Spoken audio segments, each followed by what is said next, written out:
Good evening. I'm Jim Beneman. I'm Karen Lee. Thanks for being with us tonight. New regulations in medical marijuana are closer to becoming reality. CBS 4's Terry Jessup is live to explain what's in the bill the Senate just passed. Terry? Well, Karen, there are now more than 24,000 patients on the state's medical marijuana registry list, another 83,000 waiting to have their applications approved. And they're among the people watching this bill down here very closely that was passed by the Senate this afternoon, a bill that, among other things, lets local governments ban dispensaries and a host of other items.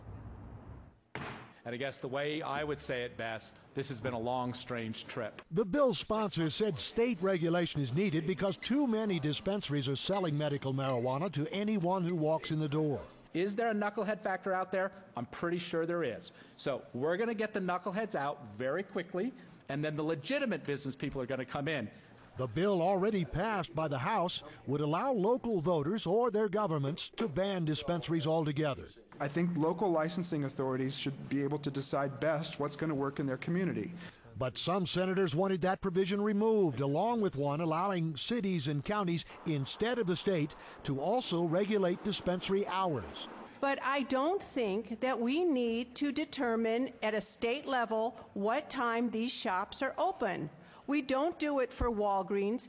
Another issue drawing opposition, a requirement that dispensaries grow 70% of the marijuana they sell, a provision aimed at keeping tabs on the drug supply.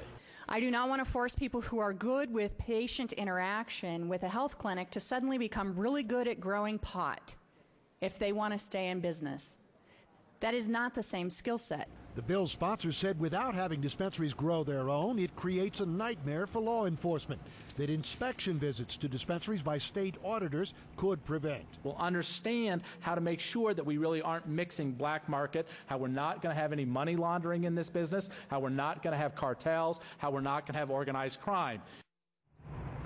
And this afternoon, as I mentioned, the Senate did pass this latest version of the bill on a voice vote. They'll take a final vote tomorrow, then it will go back to the House. The biggest single piece of it is that it does allow both the state and local communities to have a piece of this regulation.